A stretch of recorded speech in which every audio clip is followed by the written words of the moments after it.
Hey, friends, welcome back to Notes from the Edge. I am your host, Lisa Lacy, and this is the place we have the conversations we should have been having all along. And here we talk about the things that we're not talking about. And today, our guest, Marc Hopkins, is going to be talking about the miles we run from ourselves. So, we're talking about what happens when strength becomes an identity. We talk about that a lot in here, right? High functioning survival. Endurance becomes an escape, and pushing through becomes the only way we know how to survive. Listen, friends, I'm here to tell you from my own experience, you can only survive that so long. My guest, Marc Hopkins, has completed the Bigfoot 208 Ironman-distance triathlons and more than 200 endurance events. Boy, Marc, you were running. But the most difficult terrain he crossed was not found in the Cascade Mountains. It was within himself. His memoir, Hard Things, follows his grueling 200-mile ultramarathon while uncovering anxiety, family patterns, relationship dynamics, and a deeply rooted need to prove his worth that had been running alongside him for years. This is not a convo about running farther. It's a conversation about understanding why we run, what we could be running from, and the difference between truly enduring life and merely surviving it. And what we want to do is live one of freedom and liberation. Marc, welcome to the show. How are you today, my friend?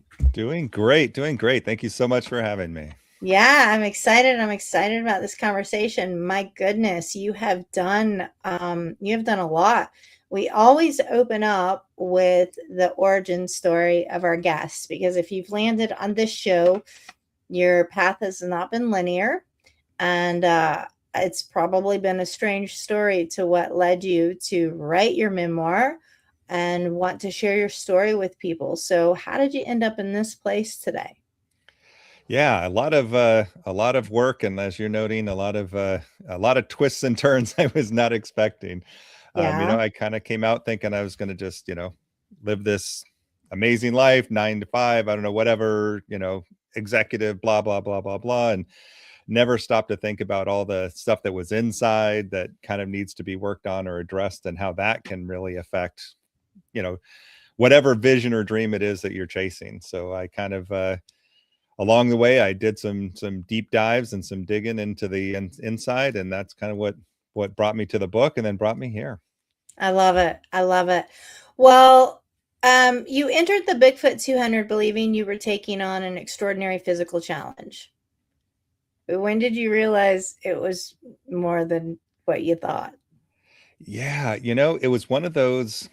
I think that there's always kind of that background noise that something's going on, that that there's something more. But it wasn't until a few years after where it really kind of clarified for me. When I was done, I wrote the first version of this book, and at Okay. that point, it was a self-help. It was like, you can go out and you can do these big things, Go and do you it. can accomplish this, and here's these 6 steps that I developed that are going to, help you accomplish your big things too, right?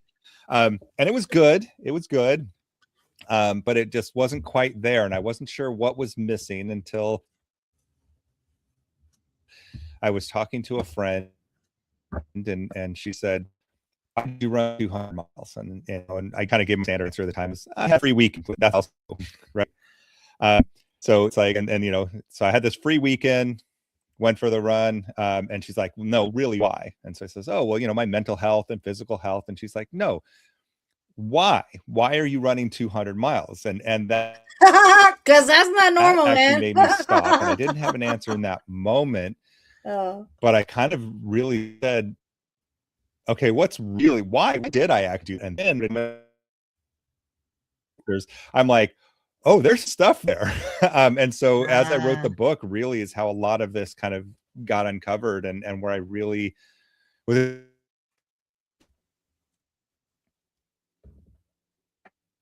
Oh, Marc, you cut out on that last little bit. So we heard that's why, and then you cut out on that last little bit. Can you say that again? Oh no. you're freezing a little Oh, I was just tiny saying that. bit. Yeah, that's why I ended up. Redoing the book.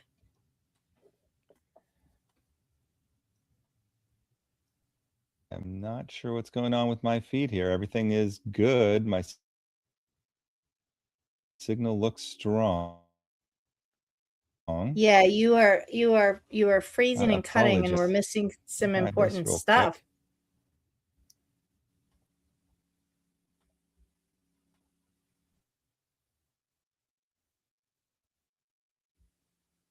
Oops, are we there?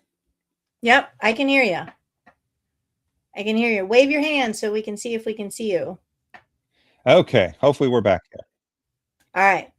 All right. All right. When we're Okay. back. There we go. Now we I don't see know. you. Now we got you. We got you. Okay. When grit, I love the word grit because it's really needed. Life's getting hard. But when grit becomes avoidance, let's talk about that. Oh, we lost you. Where'd you go? Uh-oh. We lost Mark for a minute, guys. Hang tight. Hang tight. Yeah, I'm still having some sound issues here. Uh-oh. Yeah. I'm Are we there? I've got a strong signal on my end. It seems to think everything's working. It looks like you reset something. Yeah. Okay. All right. Are Let's we good now? I try. sincerely You're good apologize. now. No problem. Hey, we're doing tech stuff. You're gonna have tech problems when you're doing tech stuff. It never fails. It never fails. Well, here's So another thing to push through. yeah, well, speaking of that, let's talk about grit and endurance and pushing through. And when does perseverance stop becoming healthy? Yeah. For me, when it kind of comes to grit, or when I look at grit, I look at it like a two-sided coin. And on one side is that, messages out there, have the grit, stay in there, push through, do anything, do everything. And there are Mm. absolutely days where that is what's gotten me through. And I needed to have that grit. I needed to be able to just suck it up and hang in there Get it done. and just get it done and survive, right? I just need to make it to the end of the day. The other side of that coin, though, I kind of see is a much better place to be. And that's where you really understand why. Like, why am I having the grit? Why am I pushing through? Or do I even need to, right? What am I carrying that Mm. I can set down and put behind me? It's that kind of it's much more self-evaluative. We're going to use that word. It's kind of, It's a again, word. We make up okay, words in here. good. We're running with it. But it's a closer look at ourselves and what are we enduring and why? And I think that that's a much deeper place, and that's where you can kind of get to the better grit, right? Because now you're gritting for a purpose, you're gritting for a goal, you're gritting for kind of an end, as opposed to I just need to survive the day. And I think Mhm. both are necessary at different times. Ideally, though, we can get out of that first side of the coin where it's just survival and live much more of our lives on that other side, where it is, again, a lot more about what do I want, what are my goals, what am I gritting for at the end of the day. Yeah, well, and here we have a saying that we ask better questions, and one of those is why. And if we're living intentionally instead of on autopilot, we're going to make much better conscious choices for ourselves. And in my journey, I was a workaholic. I was a corporate executive. In the background, I was drowning myself in a bottle for 20 years, surviving.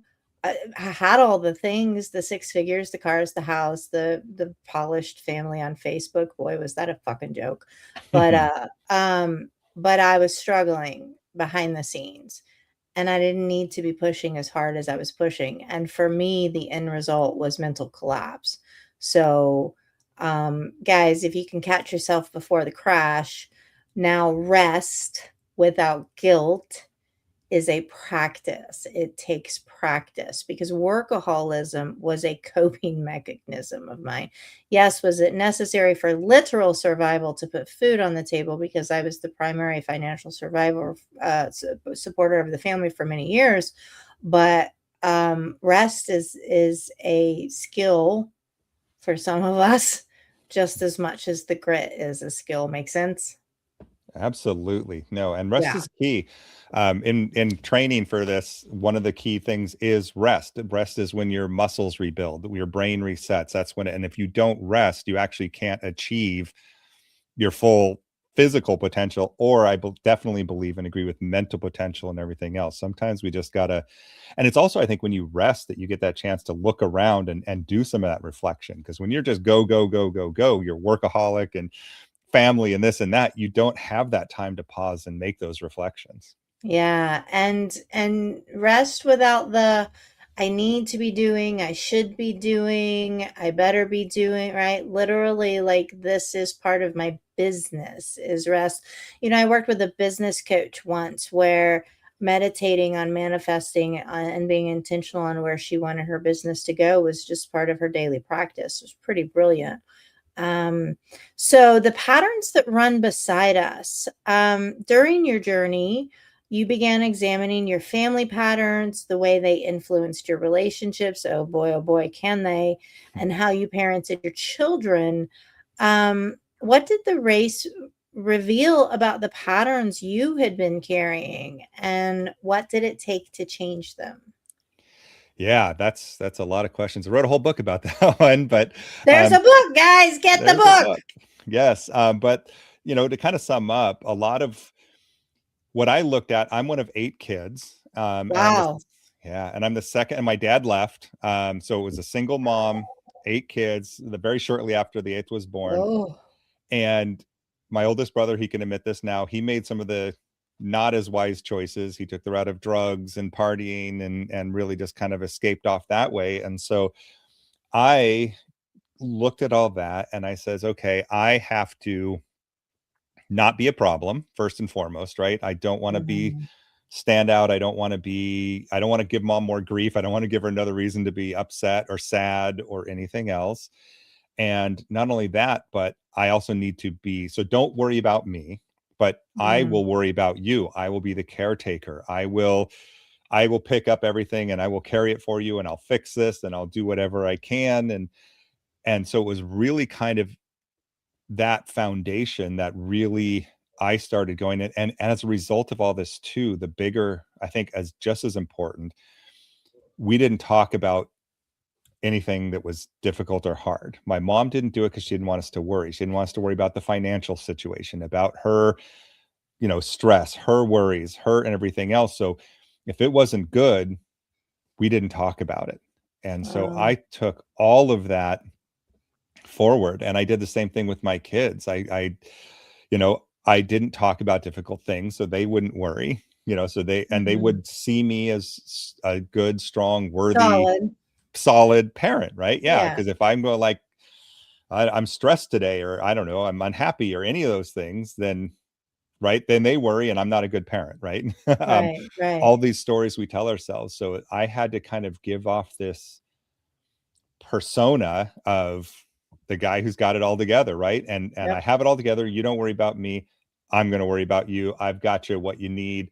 How can I help? All those kinds of things. And that one-sidedness, it takes away a lot of ability for intimacy or and not even, sexual, but just like personal. Like, how do Yeah, you get to know each other? How can my kids, we never really got to see the real me and know who I really, really was. We had a great relationship, but it didn't get as deep as it potentially could. And then same thing with my relationships, because, I didn't talk about anything that was difficult. I didn't talk about anything that was hard. And I was trying to do everything for you and don't do anything for me, right? Because I've got yeah, it, you know, and that's very hard to be. And from my side, I was like, oh, this is making a great relationship because I've got everything for them. But from their side, it's like, who's kind of also behind there. And sometimes people want to do something for me, or they want to help, or they want to work together. There's just so many parts of that relationship where it's hard to be on the other side of that. Um, and so I So, found that, Mark, what happened when you dropped that mask? What happened when you yeah, started saying, "You know what? I'm struggling today." yeah. Hmm.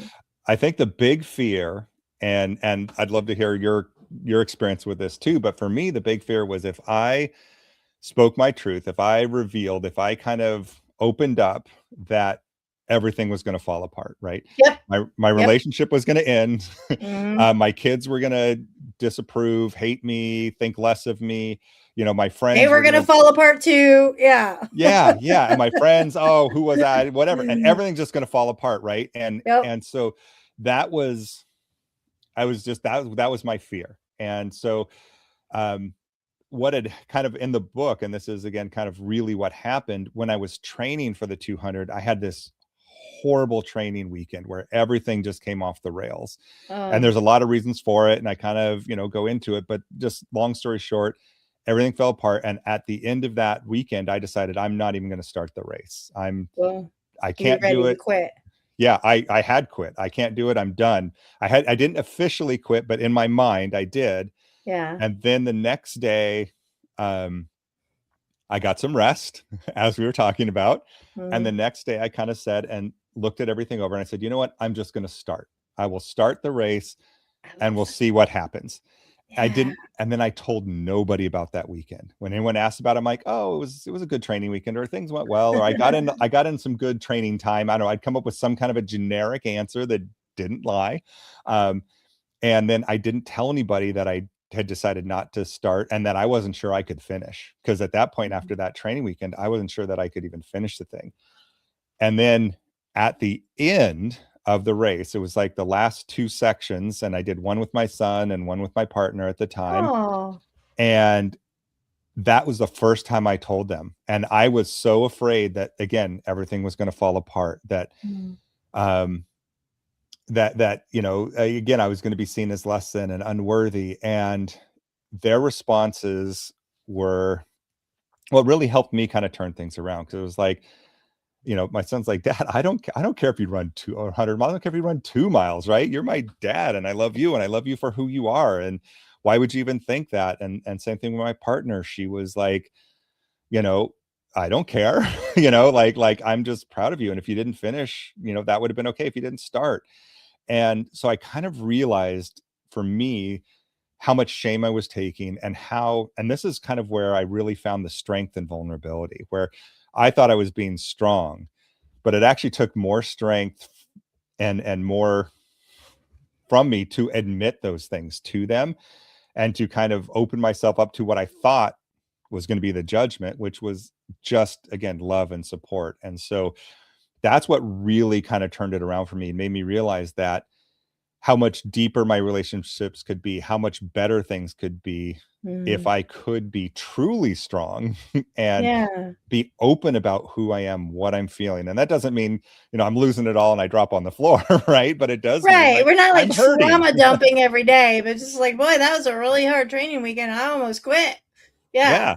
Or I'm Yeah. hurting right now. I'm sad right now. I'm whatever it may be. I can Yeah. have feelings and it's okay.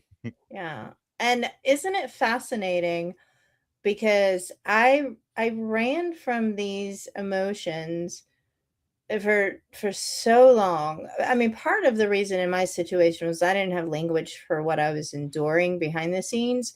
And even once I had language for it, I didn't want to come forward and let people know I was struggling. But once I sobered up and turned and faced the emotions, it was like you. I was like, oh my God, what the hell have I been running from this whole time? It's not that bad. It's not that bad, you guys. Face your No. feelings, do the personal excavation, and then share it with people. Because guess what? The people in your life that love, care about, and are of service to you, just like you are of to them, do want to know what's really happening inside of you and for you so that they can show up in the best way for you. The handful of people that we get, because I believe if we get, three or four in our inner circle, we're super super lucky that way. So yeah, that is it. We can perform strength. Yes. Strength can Absolutely. become a performance. That's why I have this mask here. It is a mask sometimes. And competence can be camouflage for what's really happening internally and behind the scenes too. So, yeah, it's never as bad as we think once we No. take the leap. But It's it's so not. scary. It's so scary to think about that, right? I mean, I'm sure once you opened up and were saying, "Hey, here's what's Well, going dude, on," you had the I've same done such a fear, good job of plastering the veneer everywhere. When I came out of my second marriage, people were like, there's no way all that's been happening behind the scenes. I was like, yeah, it has. Yes. That's how good of a performance I put on. Yes. This has been terrible. This has been terrible for right? 13 years. Yes. Yeah. People didn't believe me. Some And they're people like, "Why didn't, didn't didn't you believe tell me. me, right? Why didn't you Yeah. tell me sooner? And Yeah. why didn't we have these Yeah. conversations?" And yeah, Exactly. The shame we carry, the shame yeah, we carry, especially those of us that in childhood were the absorbers of all the emotions for others to make other people comfortable, that had to take care of ourselves. I got it, I got it, I got it. You don't worry about it. I don't want to worry about you. Like I tiptoed around my house to be as quiet as possible, literally tiptoed. I mean, it made me a better competition dancer, but it carried into my relationships. So, and we talk about identity a lot in here too. Um, and the identities we build. And we ask big questions in here. We ask better questions in here about who are we really. When someone has built an identity around accomplishing difficult things, what happens when they stop proving, performing, or pushing? Like, what happened when you, well, you had to rest to heal your body, but real rest. What changed for you in your life when you stopped the performance? yeah. Geez, so much. Yeah, before I think fortunately I had that moment where I was able to reveal myself and be open and vulnerable. And then I had that moment where I dug those deeper whys. Mm, If not, the challenge is it's not sustainable, right? And especially for me, because I kept going bigger and bigger and bigger, right? I was mm, like, oh, I'm going to do a triathlon, and now I'm going to do a half iron, a full iron, and an ultramarathon, and now it's 50 miles and 100 miles, and now 200 miles, and yeah. eventually you hit a wall, and Yep. whether it's because you keep getting bigger, and eventually you're going to kind of have a limit to what you can do, or whether you're just, as you kind of were saying, I just crashed. surviving, yeah, Yeah. and you're just hanging in there. Mm. Eventually you're either going to have to get off the train or it's going to crash. And I kind of look at it like I some of my enduring versus endurance. The enduring is that like you're hanging on the side of the train and you're just hoping you can hang on until it stops. Right? And that's it, right? You're like, You wanna can be I like hang in a there? coach in a, like, in a bed, in a yeah, don't be hanging on the side of the train. Yeah, Yeah. no, I'm hanging on the side of the train and I'm hoping I can hang on until it stops. And I have no idea where it's going or when it's going to get there or anything else. And that's that survival, right? Yep. And so and that's definitely where I was. And again, Mhm. fortunately, I had was able to have these insights and recognize this before I had the complete crash. Um, I'd still, things weren't perfect. That relationship didn't work out. It's not like all of a sudden I had these insights and everything is all, unicorns and rainbows. But my relationships with my children, my relationships with everyone else, my future partnered relationships have been amazing and much more better because I can come with that honesty, that vulnerability, and that connection. And I'm not hanging on the side of the train anymore. Now this is more Yeah. endurance. I'm driving the train, right? I'm like, I want to go here. And it may still be difficult, but I'm going the direction I want. There's Yep. a purpose and there's a finish line. And that's Yeah. very different. I'm a destination. And when I get there, I can stop, I can rest, I can relax, Celebrate yourself, yes. celebrate, Don't absolutely just move celebrate. on to the next thing. That was Yes. my thing too. I would accomplish one thing and then another thing and then another thing and martial arts and Gracie Jiu-Jitsu, CrossFit, and I just more and more and more. And I never stopped to celebrate how far I have gotten. That's why, like with this podcast, is doing so well in like 37 days. We're ranked in 17 countries. I'm taking time throughout the day to go, whoa, people want to hear from these guests. They want to have deeper level conversations. They want to hear the real shit. Some people are tired of the surface level 30-second TikTok, 5 steps to get there, right? We Yeah. we want to hear the truth. Yeah. the raw, honest truth. I think people are hungry for it right now, which is one of the reasons for um just doing this. And yeah, I'm taking time each day to sit in gratitude, to sit and rest, to celebrate it, and to not be in a hurry for what the next thing is, and not push it, you know? Like, I Yeah. was pushing the damn train. I wasn't hanging on to the train, I was pushing the whole damn train, right? Yeah. So you want to drive the train. I'm still sitting in like a bed and coach. Somebody else can be driving my train. That's That's all right cool. too. We all have Yeah, our spot. it's just Where we better are. than pushing it. It's just Yeah. better than pushing it. So, all right, the 1,000-mile journey. Your work includes 6 steps for completing a 1,000-mile journey. Let's talk about those steps, and talk about how they came about, and then we're going to talk a little bit more about your book, because I have a memoir coming out in October. Well, pre-sale October. We launch November 1st because the veil is thin. But as you well know, in writing a memoir, if you're not going deep and telling the truth in a memoir, your readers are going to know. So you got to go there. You got to Yeah. go there in a memoir. So let's talk about your 6 steps, and then let's talk about the book. Awesome. Yeah. And congrats on that, by the way. Thank you. It is not easy. And it is that realization of you got to be open and honest and vulnerable. And I think that's why that first version, that self-help There's version, always a first version, yeah. yeah, and it felt flat. It wasn't even right to me. And it was exactly what you're saying. I wasn't being honest. I wasn't being vulnerable. I wasn't going deep. And then as soon as I did, I'm like, oh, it's not a self-help, it's a memoir, and it's all these things. So congrats on all of that. Thank you. Yeah, the You as six well. Yeah, and the 6 steps, that was the self-help they kind of carried over. I kind of they're put them at the end, and I mean they're kind of sprinkled in, and then there's like a page at the end, and then you can go to the website and get like more details on them. But they're very helpful for me, and this is, I still kind of use these, and they kind of came about after that bad training weekend. I went out to just run, and I had lost all joy in running because I was pushing so hard, and that's part of why that weekend just fell apart. And I was just had these goals and I wasn't hitting them, and I was falling apart physically, mentally, everything else. So I took a down day. And then I remembered a coach of mine in the past who'd this was just to complete a race, right? And he had kind of 3 steps or 3 things to think about, because everyone's, I got a time goal, and I got to do this, or I want to win the race, or all these things, right? That they're kind of coming in with. And he's like, you got to let go of that. And here's these first steps. And I kept the first 3. So those will be kind of his 3. And then I kind of added on them because they really change your perspective of things. And so the first step is to just take the first step. He called it the courage to start, right? And it was really, that's just getting out there and taking it on, and doing that first thing. And sometimes do it scared, because sometimes the fear doesn't go away until you do it.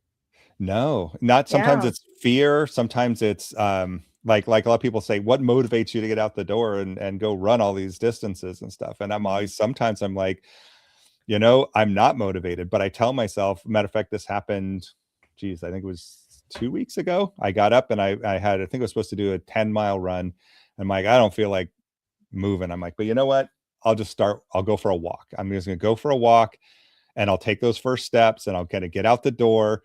And then, within 10 steps out the door, I'm jogging, and then I'm running, and I did my 10 miles. So a lot of times Nice. it's like, whether you're afraid, whether you're unmotivated, whether you're tired, whatever, just taking that first step moves you in the right direction. And sometimes that's all you need to kind of build some momentum. And it can be baby steps, you know? Yeah.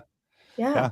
And from the case of the coach, like I said, that's what decided I'm going to start the race, right? It's taking that first step, because a lot of people, you know, I want to finish, I want to do this. It's like, let go of all that and just take that first step. Sorry. Just get Just out there, start, and just move. And then there's trust that everything else will kind of come together, or it won't, as it's meant to be. yeah. So that was kind of take the first step. And so that's what got me to the start line of the race.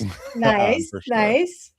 The next one is stay healthy, and again, Yeah. above and beyond, I want to finish in this time or anything else. It's like, well, let's just stay healthy. And, that's eat right, sleep right. That's all those things, but it's actually so much more than that, because again, I was pushing myself in to meet goals, to meet deadlines. And I was forcing myself. And one of these days I came upon this huge snowpack, and I didn't plan on there being snow, and I'm lost, and I'm traversing over snow and collapsing through it and all this. And then I'm beating myself up because I'm not doing the miles fast enough, you know, and which of course it's going to be, but I was in such a mental and physical state that I was pushing, and Mhm.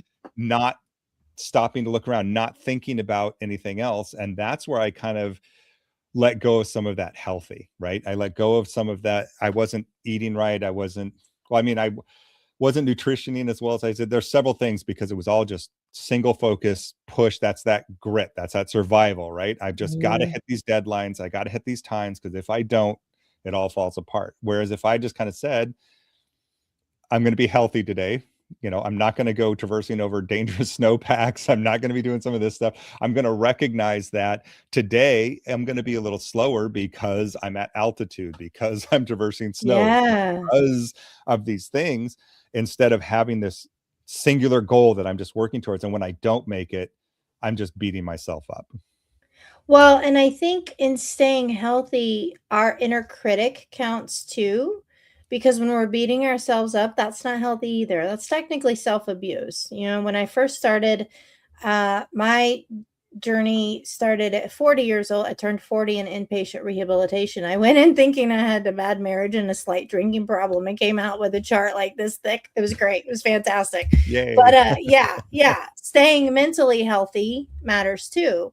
And what we tell ourselves to ourselves matters the most. So not only physically healthy, but mentally healthy. It all goes hand in hand. One feeds into the other. Our brains are not disconnected from our bodies, and many trauma survivors are so disconnected from their bodies. And may I point out, we are all trauma survivors. It's part of the human experience, and nobody gets out of it. Some of us have it worse than others, but nobody gets out of this place without a little bit of trauma in there. All right, what's the next step? Absolutely. What's the next step? We got to stay healthy. Yeah. We're on 3 is have fun.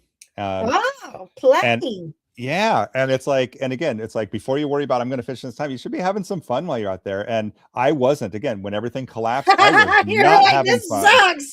The joy was out of it. It was like something that I used to love is now, it Oh, was just work, and it was dry. And so, and to kind of get to your point, as you're saying earlier, like celebrating, the thing mm, is it's going to take you however long to get to your goal, right? And then that goal, as you notice, it's fleeting, it's over quickly, and you should celebrate it. And then you're on to the next thing. Most of that is the journey. And so I'm like, yeah, have some fun on it. And that's like, stop and look around. And I've started doing that. If I'm in a race and I'm like hurting and I'm like, oh, this sucks, you look around, there's forest, there's ocean, there's something around you, there's people cheering, I don't know, whatever. And you find a moment of beauty and joy. And it's surprising how quickly your body relaxes, how quickly you can kind of get back in your rhythm, how quickly those negative stuff in your head go away, just by getting back to fun, yeah. I love joy that.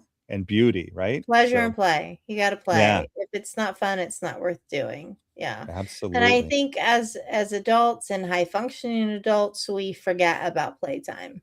Yeah, We don't think there's time for play. And no, the and whole it's so thing can be important. play. Yeah.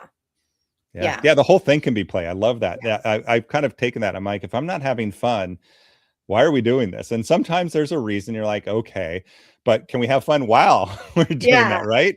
And so exactly. yeah, they've got to bring some joy into everything, because that just, if we have to do it, then at least it's more enjoyable. And if you don't have to do it, then let's at least have fun while we're doing it, right? And So actually, if you don't have to do it, don't do it. If you don't want to do it, don't do it. yeah, That's a conscious choice too, as long as we're no longer on autopilot. See, I was on autopilot, right? And I wasn't making conscious choices. I didn't know how to make conscious choices. So if you're living your life on autopilot, you're going to be missing so many opportunities for that joy, pleasure, and play. so many, and Yeah. your life transformed by that, transformed. Yes. Absolutely, my friend. Yeah. And then so 4 is take it in segments. And that's just like, when I stop and think about, it was 206.5 miles. Whew. That's like, I'm like, how, how do I run that, right? But when you break it down, this is whole, how do you eat an elephant? One bite at a time, right? And so it's like, Mhm. I just got to get to the first aid station, and then to the next aid station, and then to the next. And when you break it down into these pieces, it becomes much more manageable. And I went back to school a few years ago and I got my master's, and it was the same thing. I've just got to get, Congrats. thank you. I've just got to get through this Yeah. class or this test or what. So by breaking it down, it just makes these huge, overwhelming things now a lot more doable, a lot more manageable. Yeah. Yeah. Sometimes for me, even in sobriety, it is still just looking at what's in front of me today, right? Yeah. Just what's in front of me today. And some days you're at 60%, some days you're at 120%, and you've got to honor that too. So I love that. Take it in segments, whether it's a minute, whether it's a mile, but you don't have to do the whole thing at once. In fact, that's an impossibility. It is. It really is. And I like Yeah. your example there too, where it's like, you're not just gonna, I mean, I guess very few people can wake up and just go, I'm not gonna be an alcoholic for the rest of my life, right? I'm just gonna be done. It's like, no, that's hard. So I'm gonna get through today or this hour or however it is. And it's just you can do, right? I can make it Yes. this far. I know that Yes. much. And so, and you'd be surprised how far you can go if you Well, and just it's keep doing that. amazing. Look what happened in your story. You took it a day, you rested, and the next day you always feel a little bit differently the next day. So, my friends, those of you who are listening to this, that this just happened to land into your lap and you have no reason where this came from or why you're listening to it. If you're struggling today, just make it through today. There are some days where I still get to the end of my days and I'm like, you know what? I breathed today because I have a congenital blood disease. I breathed, I survived, I stayed sober. It was a win. Counts as a win. I made it through the day. That's a win. Yeah. So count your wins too and keep them small, keep them simple. Yep. Yeah, and I've had many a day. I'm like, I got out of bed. That's my win Yeah, today. I like That's that what one I too. did I that. like that one I'm like, if nothing else happens today, I'm too. taking Right. that as my See, win. you're And on the sometimes that ground. is Now my it's going win. back to bed. Yeah, right. That's it. And there's days like that. But you get up and you do it, and then you try again. So Yep. yeah. Yep. All right. What you Um, got next?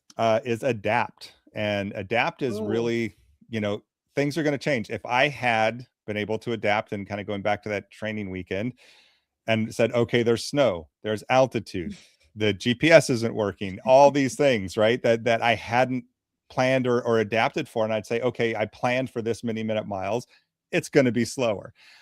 In the race, and there was a time where I'm like, I'm getting to this aid station and then I'm going to sleep. Because you can during the race, it counts against your time. But if you're doing 200 miles, most of us are going to sleep a little bit. And so I'm like, Yes. I'm going to take a little nap, and I'm going to eat a burrito, because they had these big old burritos. And I get to that aid station, and it was a remote one. There was no burritos and there was no sleep station. And they're like, oh no, that's at the next aid station, which is 20 miles away. Right. Oh shit. And so I'm spending all this time, I'm planning for this, I'm ready for this. I get there and they're just like, oh No no, that's not burrito for you. here. No, that's the next one. And it's only 20 miles through the mountains, right? And so it's like, so okay, I could have, again, that ability to adapt. And that was the kind of the difference in that training weekend. I was not adapting and everything was falling apart and crashing because I had these expectations that I needed to Yes. change. And then the other one, I said, okay, the expectations weren't met. Now what do I do?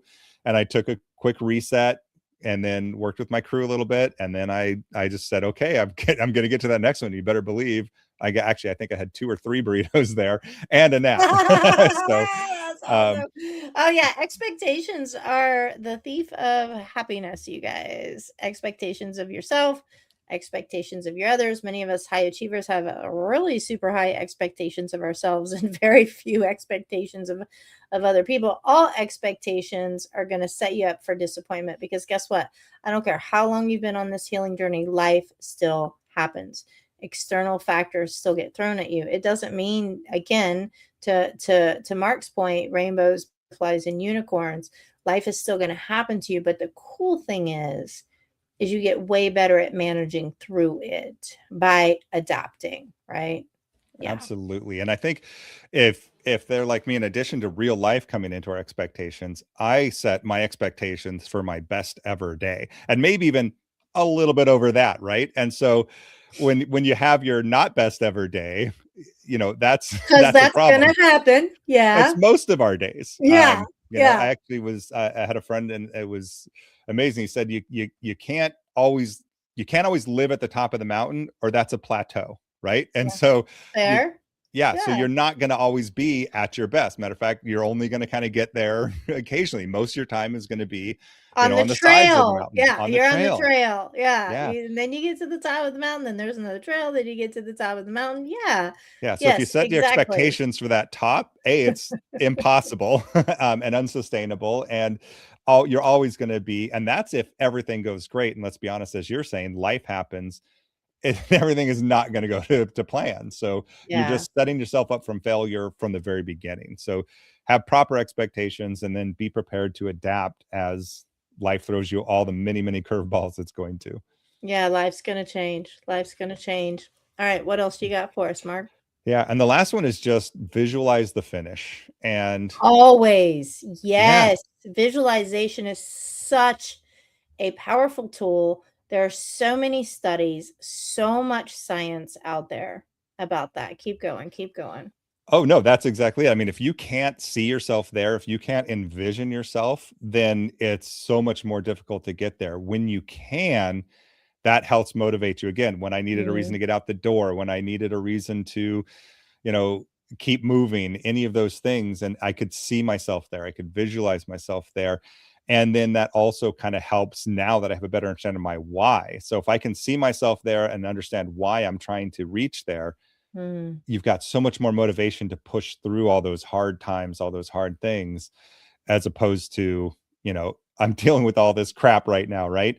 And I can't even see myself at the end of this, and I don't even know why I'm doing it. So that Yeah. understanding what's waiting for you at the end, that visualization can make, as you said, studies upon studies, right? That it makes a Yeah. big difference. Yeah. For instance, they did a study with basketball players, and it's always fascinated me. They took two groups of basketball players, and they were practicing their long shot. And so for 1 month, they took a group and had them practice on the court, literally practice their long shot. And then they took another group. They said, you can't touch the court with your long shot. You can only visualize you making the long shot. And they both improved their Yeah. long shot, and they didn't touch a ball. I mean, they did practice other stuff, but just through visualization. And there are so many studies and books out there on the power of visualization. The problem with us adults is we have lost the use of our imagination, and it takes creative imagination to really visualize what it is. You got to know your why, what do you want, what's your purpose, and then know that you're going to achieve it. Now, how you get there is going to take many paths, maybe not the path you thought. Certainly not going to be a straight line. If you're expecting a straight line, you're in for a big surprise. But yeah, I love that. Visualization is such a powerful tool to help motivate and provide hope, you know? Yeah, hope. I love that, because that is. And some days, again, that's, you just need to get out of bed. You just need to have a little bit of hope. You just need to kind of make it through that day. And then that can change everything. It can. It can. All right, book. Let's talk about the book. Talk about the book. Where can we find it? Yeah, Amazon's probably the best. Okay. Goodreads, you can get it in almost any online seller, Barnes and Noble. It is in select bookstores now. It may be in some more, hopefully. And if not, you can always go Fancy. ask. They can order it. All right, cool, cool. So yeah, Well, we're it is gonna out post there. the link, guys, so you don't have to worry about going and looking for it yourself. It'll be right here everywhere we splash this. But it kind of tell us about the process of you writing it. How long did it take you? And when did you know this is work is done? It's ready to share with people. Yeah, great questions. Again, I kind of started with the self-help, then I finally kind of got into the real stuff. Then I actually started working with, I had a writing coach, I had a critique group, I had a beta reader, I had a lot of Mhm. these people. And so it takes a village to make a book, or at least one that I think is good. And they would call me out on stuff and keep me honest. Yep. And yeah, and so it was kind of an ongoing journey. And to write it, when I finally realized, oh, this is what was going on, and this is the real motivations, I actually sat down. I think I wrote it in 2 or 3 months. The bulk Yeah. of it, the what they call the well, you call it a rough draft at that point. We're calling it your shitty first draft, right? It's just like, Yep, just yep, get it yep. done, right? Get it And out. Get it yeah, out. get it Yeah, out. And that yeah, happened quick. And then it was yep. just months and months after that, of course, editing and all that other Refining kind and of things, editing and refining. yeah, And yeah, I we're think there was narcissists. a stage where I finally, and it still wasn't completely done, but where I finally kind of said, okay, I think it's like anything else too. You got to know when to walk away, right? You got to know, like, Oh, because okay, you can tweak something to death. oh, I'd still be But then tweaking what that thing. happens when you tweak it, you tweak your own voice out of it. Like, you Yes. can't over tweak it. Yeah. And so I kind of finally hit that moment where I'm like, okay, this says what I want it to say in a good way. I feel it all flows. It all does everything it's supposed to do. It's honest. It also tells the story of the race and, the pain of going through that and, and what that was like. And it's very visual as I'm going through. There's a forest and desert. And I mean, there's a little Oh, bit of everything in there. So, nice.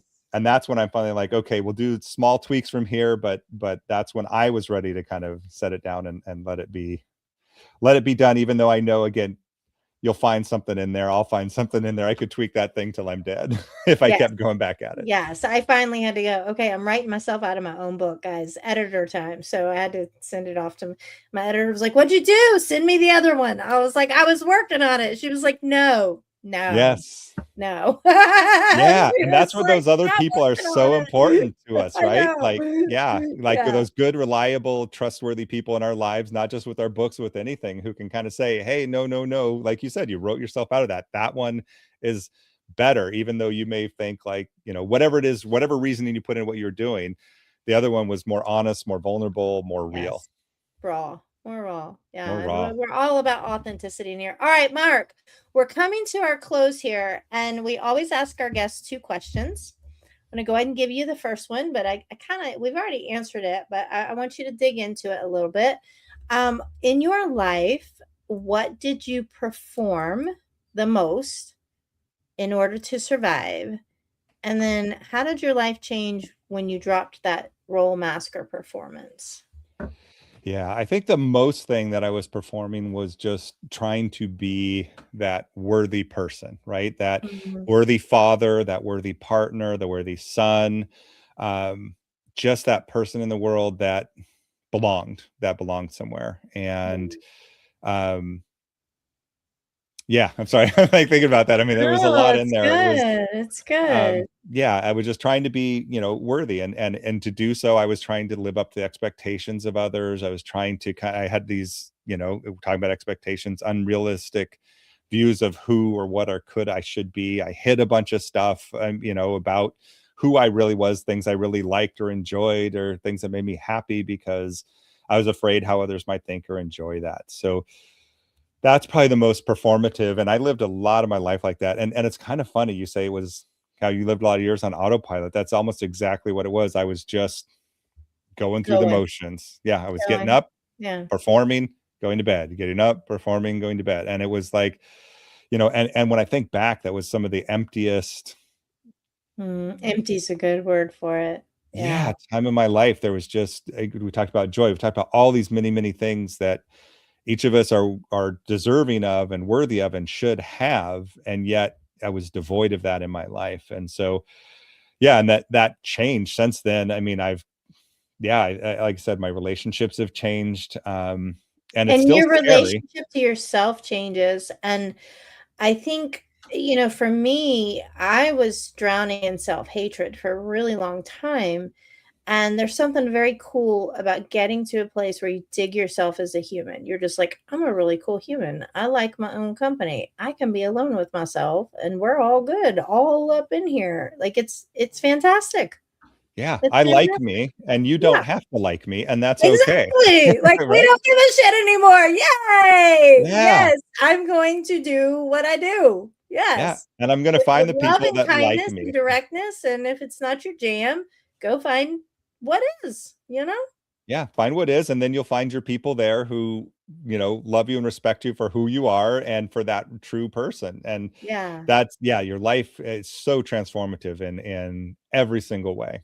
absolutely. Agreed. Agreed. All right, last question.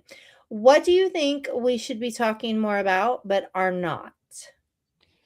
Well, I love this podcast because you guys are doing that. You're talking about all those things. So, Yeah. um, I think for me, geez, there's so much I wanted to say.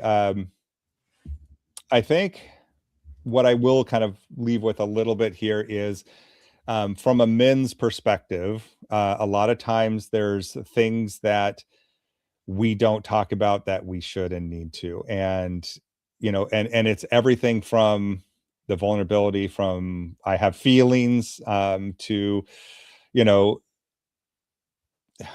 yeah, I think that gets again I kind of think a it's lot of that everything performative for men space. because I was raised to man. I got told to man. I'm from the swamps of Louisiana. I got told to man up, toughen up, suck it up, man up. Right.